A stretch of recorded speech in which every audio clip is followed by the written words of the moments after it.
बिस्मिल्लाहिर्रहमानिर्रहीम। अस्सलाम वालेकुम। एक्सरसाइज 4.3 क्वेश्चन नंबर 1 है find HCF by factorization method.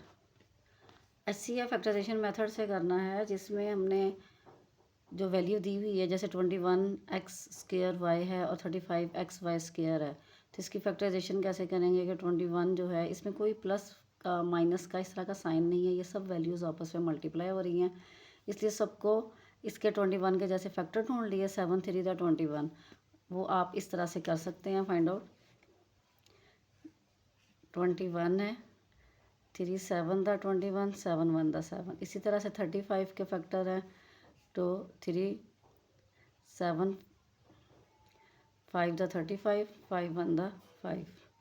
ठीक है, तो ये हमने वेक्टर ढूंढ लिए और जिस तरह स्केयर लगा हुआ है तो 2x लिख दिए। एक्स स्केयर का मतलब होता है तो 2 टाइम x है और ये y आ गया। ठीक है, अब 35 को 5 7 35 और एक ही x है और ये y स्केयर है तो इसका मतलब कि y और मल्टीप्लाई हो रहा है एक और y के साथ। डॉट लगा लें, मल्टीप्लाई का साइन लगा लें। मल्टीप्लाई का साइन मैंने इसलिए नहीं लगाया कि बच्चे x और मल्टीप्लाई के साइन को मल्टीप्लाई वो मिक्स कर देते हैं। अब क्या है कि इसके में जो 7 है आपके पास, ये 7 के अंदर से कॉमन आ गया, x से कॉमन आ गया और y जो है वो y के साथ कॉमन आ गया, यानी कि ये वैल्यू आपस में मैच कर रही हैं। HCF में हम ऐसे ही करते हैं कि छोटी क्लासेस में भी जैसे आप लोगों ने किया होगा, तो उसमें क्या है कि कॉमन एलिमेंट्स को ही लिया जाता है, तो वो कॉमन एलिमेंट्स जो होते हैं वही HCF होते हैं। ठीक है, तो इसमें जो है कॉमन। नेक्स्ट क्वेश्चन है आपके पास 4x² minus 9y² 2x² minus 3xy। अब इसमें फैक्टराइजेशन ऑफ, पहले इस वैल्यू का मैंने लिख दिया factorization of this 4x² minus 9y²। 4x² को इसमें माइनस साइन है, एक तो इन दोनों का परफेक्ट स्क्वायर हो रहा है। जब परफेक्ट स्क्वायर हो रहा है तो ये a² माइनस b² वाले फार्मूले के अकॉर्डिंग जो है ये इसको हम ओपन कर सकते हैं।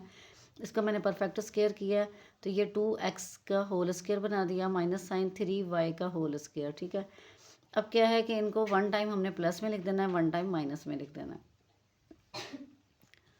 ये वाली वैल्यू जो है इसमें क्या है कि हम इसमें से कॉमन ले सकते हैं, इसमें से x कॉमन ले लें, यानी मिनिमम जो पावर होती है उसको कॉमन ले लेते हैं। अब देखिए इस क्वेश्चन में और इस क्वेश्चन में क्या फ़र्क है कि इसमें कोई वैल्यू के बीच में प्लस माइनस नहीं था, उसको हमने सबको अलग-अलग कर दिया। इसमें क्या है कि हमें प्लस माइनस साइन की वजह से पहले हमें देखना पड़ेगा कोई वैल्यू कॉमन आ रही है, कॉमन ले लें। कॉमन लेने के बाद आपने देखना है फार्मूला अप्लाई हो रहा है तो फार्मूला अप्लाई करें। अगर फार्मूला भी अप्लाई कोई नहीं हो रहा तो फिर आपने मिड टर्म ब्रेक कर देनी है। ठीक है, उसके फिर 3 वैल्यूज़ होती हैं तो मिड टर्म ब्रेक हो जाएगी, अदरवाइज़ कोई ना कोई फार्मूला लगेगा या फिर वैल्यू जैसे एज इट इज़ है, हो सकता है वो आगे किसी के साथ कॉमन हो जाए। तो अब इसमें जब मैंने कॉमन लिया है तो मुझे साथ ही पता चल गया कि इधर ये दोनों वैल्यू आपस में कॉमन फैक्टर आ रहे हैं। 2x माइनस 3y एक जैसे हैं तो HCF भी यही है इसका। पहले आप कॉमन फैक्टर लिख सकते हैं, अगर ज़्यादा वैल्यू होती हैं तो फिर उन दोनों को मल्टीप्लाई करके बाद में HCF लिख देते हैं। तो इसमें यही वैल्यू थी, इनको आपस में मल्टीप्लाई करने की ज़रूरत ही नहीं पड़ी किसी के साथ। तो ये 1 टाइम ही लिखना होता है। कॉमन का मतलब होता है कि कॉमन एक ही चीज़ ले लेनी, यानी 2 चीज़ें हैं तो एक ले लेनी है।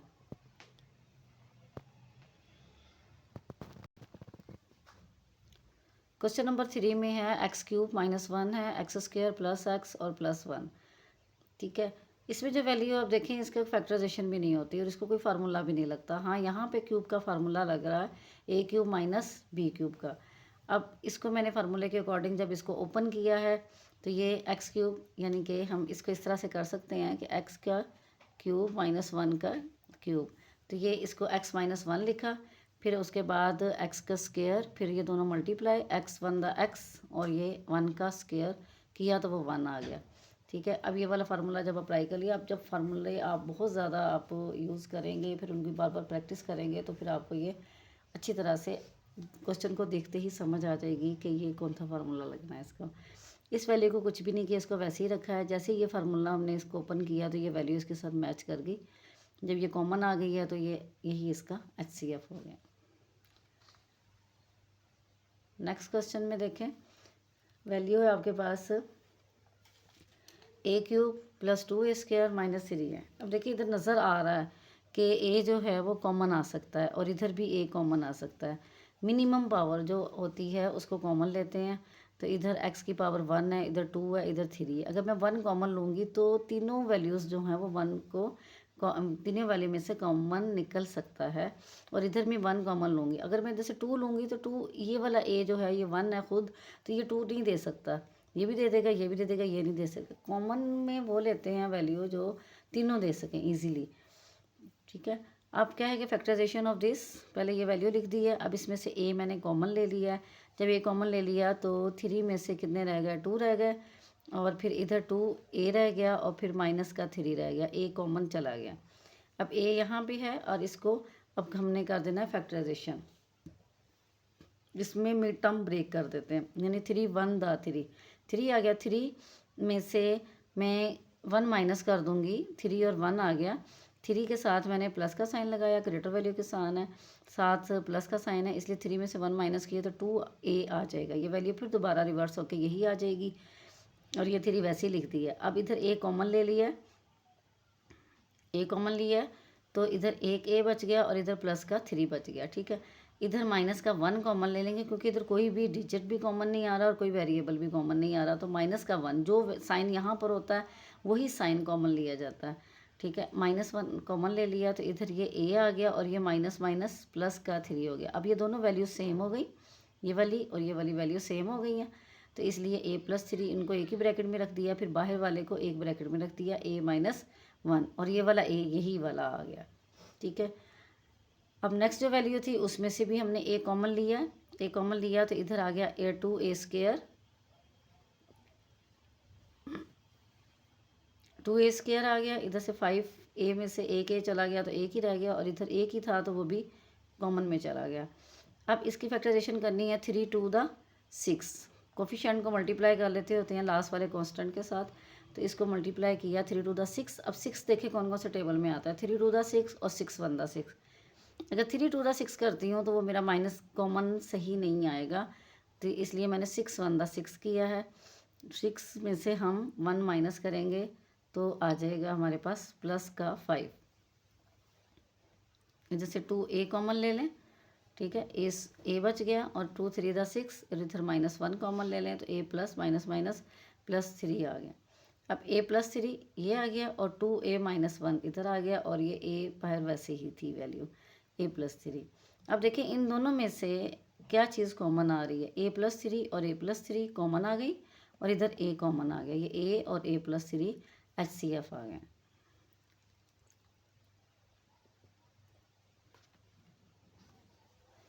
a और a + 3 HCF आ गया।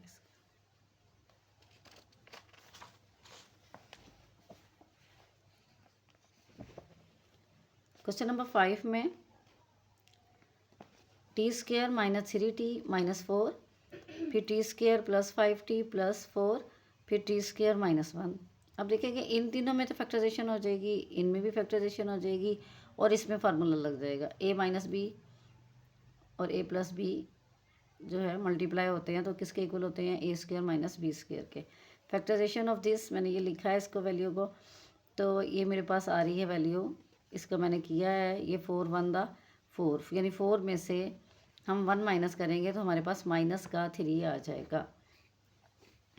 अब t कॉमन ले लिया, इधर t -4 और +1 कॉमन ले लें तो t -4 आ गया, फिर t -4 है, और ये बाहर वाली वैल्यू t + 1 इधर लिख दिया, ठीक है। उसके बाद वैल्यू है हमारे पास t² + 4।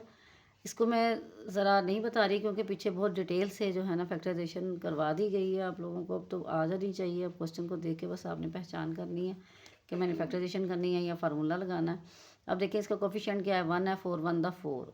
अब 4 कौन कौन सा टेबल में आता है, 2 2 the 4 भी होता है, तो 2 और 2 को प्लस करूँगी तो 5 नहीं आएंगे, लेकिन 4 1 the 4, 4 और 1 को प्लस करूँगी तो 5 आ जाएंगे, इसलिए मैंने 4 और 1 ले लिया। इधर 1 है, 4t और 1t, और ये बाकी ये नंबर वैसे ही, ये लास्ट वाला भी वैसे ही है। इधर से t कॉमन ले लिया तो t + 4 आ गया, इधर +1 कॉमन ले लिया तो t + 4 हो गया, ठीक है। अब t + 4 ये आ गया, और t + 1 ये वाली वैल्यू आ गई, ये बाहर वाली आउटसाइड वाली। तो इधर देखना है हम दोनों में से क्या क्या कॉमन आ जाते हैं। ये दोनों में से नहीं, एक वैल्यू हमारी रहती है t² - 1, इसको अकॉर्डिंग टू फार्मूला t + 1 और t - 1 लिख दिया। अब देखिए t + 1 t + 1 t + 1 तीनों के पास कॉमन है, तो यही HCF आ गया। लास्ट क्वेश्चन है इसका, एक्स स्क्वायर प्लस 15x और प्लस 56, फिर x square plus 5x minus 24, फिर एक्स स्क्वायर प्लस 8x। इधर से कोई कॉमन नहीं आ रहा, इधर से भी कोई कॉमन नहीं आ रहा, लेकिन इधर से एक कॉमन नज़र आ रहा है। ठीक है, इधर से इनकी फैक्टराइजेशन कर देंगे हम, 8 7 दा 56। ठीक है, इधर कोई कोफिशिएंट नहीं है इसका एक्स के साथ, इसलिए हमने 56 को ही बस टेबल देखना है कौन कौन सा टेबल में आता है। 8 और 7 को प्लस करें तो 15 आ जाता है, इसलिए ये सही रहेगा। और दूसरा ये कि दोनों वैल्यू भी प्लस की हैं, तो ये सारी वैल्यू प्लस की हैं, तो हमारे पास इजीली आंसर आ जाएगा। जहाँ पे माइनस हो तो वहाँ थोड़ा सोचना पड़ता है कि अब जो है वैल्यू किस टाइप की करनी है। अब देखें इसको कि इसमें से x कॉमन ले लिया तो x प्लस 7 आ गया, प्लस का 8 कॉमन ले लिया तो x प्लस 8 7 दा 56 आ गया, यानी x प्लस 7 दोनों का कॉमन आ गया। और ये बाहर वाली वैल्यू हमने अलहदा ब्रैकेट में रख दी। ठीक है, x square plus 5x minus 24। अब 24 कौन कौन से टेबल में आता है, 8 3 दा 24 आता है, 6 4 दा 24 आता है, तो 8 में से 3 माइनस करूँगी तो 5 आ जाएंगे। ठीक है, मुझे ये ज़्यादा सही रहेगा कि 8 मैंने प्लस का लिख दिया और माइनस का 3x लिख दिया, इन दोनों में से कॉमन ले लिया x, तो x प्लस 8 आ गया, इधर माइनस का 3 कॉमन ले लिया। ये साइन मैं बार बार बता रही हूँ कि ये साइन जो साइन यहाँ पर होता है वही साइन कॉमन लेते हैं। यहाँ पे प्लस है तो प्लस ही लेना है, अगर माइनस है तो माइनस ही लेना है, ये खुद ब खुद आगे वाला साइन इसके अकॉर्डिंग आ जाएगा। 8 3 दा 24, 3 8 दा 24। ठीक है, x प्लस 8 आ गया और ये x माइनस 3 आ गया। अब एक्स स्क्वायर प्लस 8x, अब इसमें कैसे है वैल्यू के प्लस 8x, अब x कॉमन ले लिया, x कॉमन ले लिया तो x प्लस 8 आ गया। ठीक है, x प्लस 8 इसके पास भी है, इसके पास भी है, इसके पास भी है, तो ये हमारे पास क्या आ जाएगा, यही HCF आ जाएगा, x प्लस 8।